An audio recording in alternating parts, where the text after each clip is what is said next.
We're joined by the University of Wisconsin-Oshkosh. They are here to compete in the 2026 NCAA Division III women's basketball semifinals and possibly championship game here. They're here for the second time. We have with us Sarah Hardwick, head coach Brad Fisher, Olivia Argel, and Avery Poole. Coach, what was with you about comments about the experience here, coming back not only last year but coming back here to Salem? Obviously, we're super excited to be here.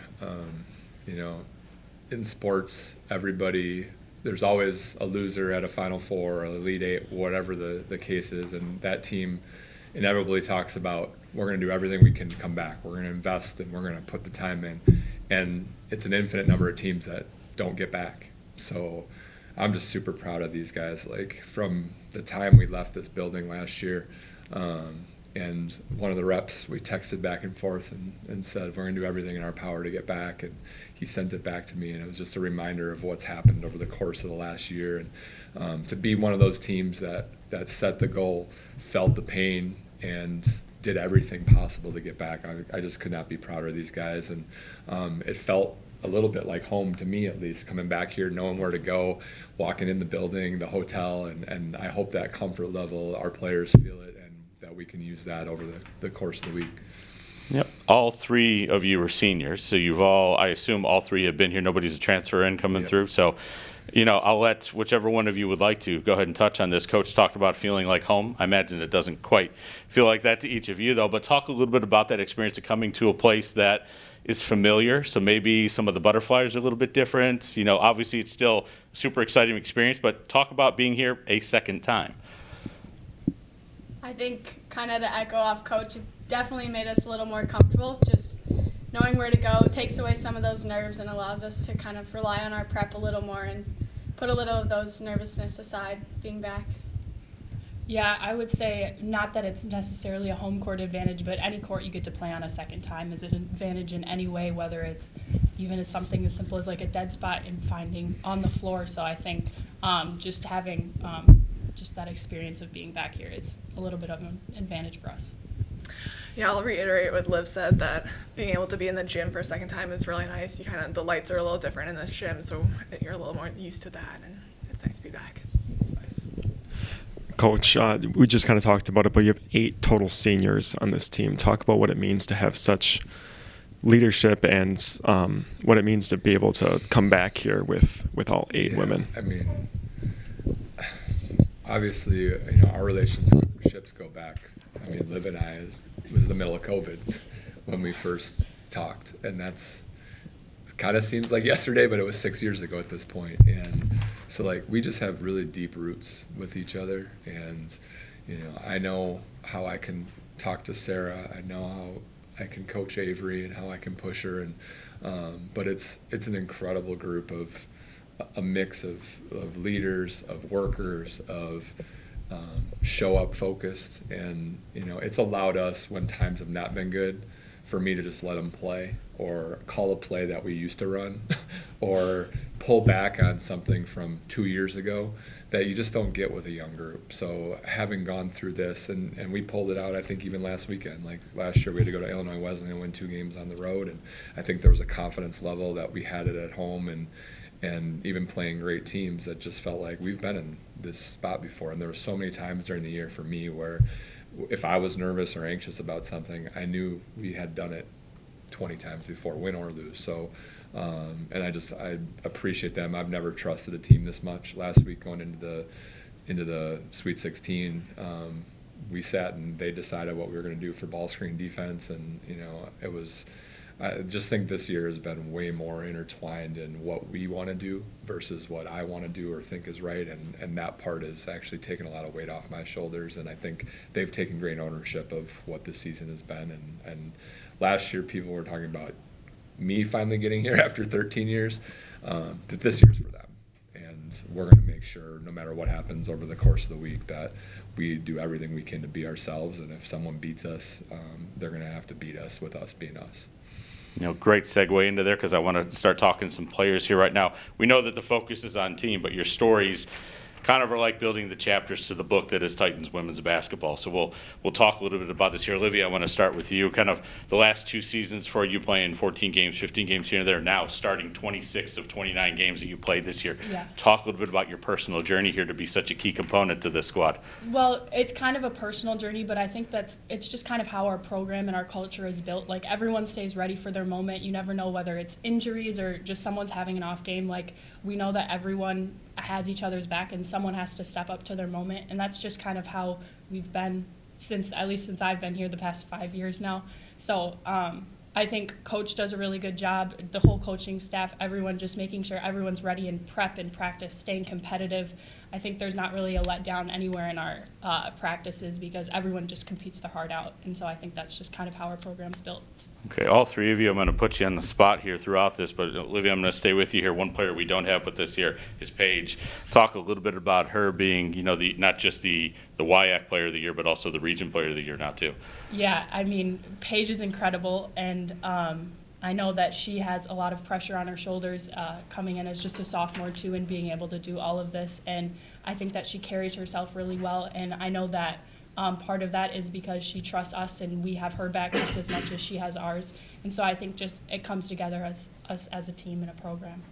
Okay, now defense. Third time all WIAC defense, first time all WIAC defense. Scouting report toward each other. Talk about, because we know defense is about talent, but it's also a lot about effort a little bit. Talk a little bit about, Avery, what makes Sarah such a good defender? I think Sarah embraces her role really well.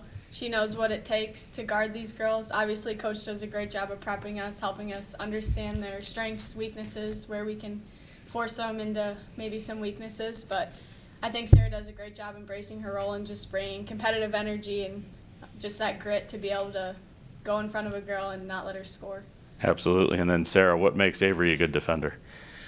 Kind of like Avery said, I think you embrace your role really good, and any guard that's out there, Avery's going to make their life really hard. Whether it's dribbling or shooting or anything, she's always there. Coach, we work for a conference office. It's about bringing people together and consensus and whatnot. So players, back to the team, what makes this team so good on the defensive end that you guys just really can get them on both sides of the court? Yeah, I mean, these are the linchpins, and if you can have one defender take the best offensive player on the perimeter and have another one take the best offense in the post, you start out in a position of strength, obviously, and at the same time, I think as upperclassmen now and as seniors, they've made sure that they've taught everyone else, like, this is not happening unless you care on this end of the floor. And I still get texts from Sammy Byers' high school and AAU coaches about how much she puts in now on the defensive end that maybe they didn't get 5 or 6 years ago. And I think that's another culture thing. Like, Liv did not show up here caring about defense, I don't think. She would take some charges once in a while in high school, but she wasn't here because she could defend. And she has become a really smart positional defender that just does a lot of little stuff. And I give them all the credit because when we show up to film, they've got their notebooks every single day, and everyone does it their own way, but they lock into what we want to do in a scout. And like I said last week, we used a ball screen defense we had never used before, a call we had never used, and they owned it. And they trust me, I think, a lot in that, and I trust them that we could pull something out we've never done after 14 years, and that they can put it onto the floor. So we are super connected in that end. Dennison is going to challenge us big time in all of our habits with that. But again, there's no one I'd rather go into the fight with than these guys. Well, Coach, congratulations on making it back. Your little precursor into the Dennison question. They're your opponent tomorrow. Not going to share any trade secrets, but do you mind sharing a little bit of what you've observed on film and things that are going to help you be successful against a team that maybe a contrast in styles a little bit between the two? So yeah, I mean, they are the antithesis of us. Like, they want to go fast, they want to get it up the side, and they had, the first time I'm watching them, the first 12 possessions I pulled up, it was 7 seconds or less. It was catch, go, score, catch, go, kick, shot, and it's coming down your throat if you're not ready for it. So we've given up the least amount of transition possessions in the country this year. just straight possessions. So that'll be a key to the game. But they're super talented. They're really aggressive to the rim. They space the floor great. Like I said, they're gonna stress all of our pivot points in our defense, and we're gonna have to be super disciplined. We're gonna have to play in a stance all game. The good part is we all speak the same language here, so they know what all that stuff actually means and know what we're trying to carry out. They're obviously going to expose us at times, and we're going to have to be ready to make adjustments. But yeah, it's 1 through 8. Their main 8 that play.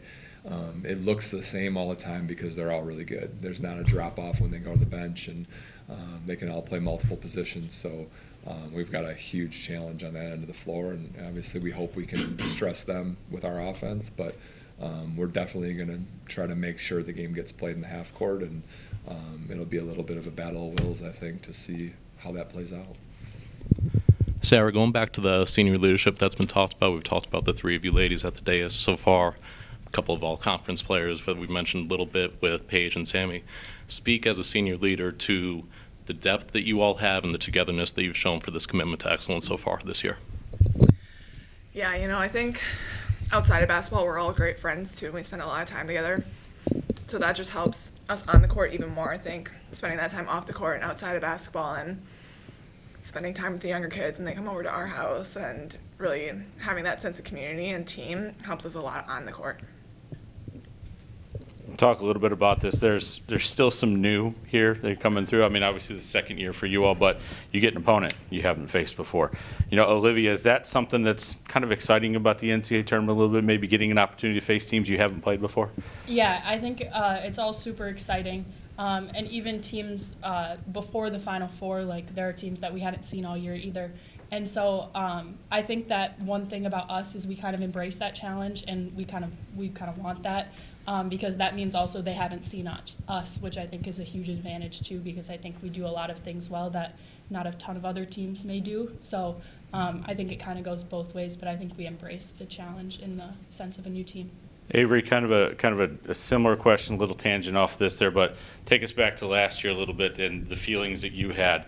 Kind of give us a feeling of what Denison's going to feel coming out there on the court tomorrow to face you guys who've been here before, and it's the first time that their program, let alone them, have been there. Yeah, I think obviously it'll definitely help us a little being there, the comfortability, but I also know they're going to come in confident. They have nothing to lose, and neither do we. So I know that's not going to make them scared to come at us and compete. So I know we need to be ready for a fight. Coach, you kind of get to wrap things up here, finish it up here. Give us, kind of your 30-second feel about coming into it tomorrow and the possibility of getting another shot to go play on Saturday. I mean, this team has had a target on its back in our region all year. We got back here.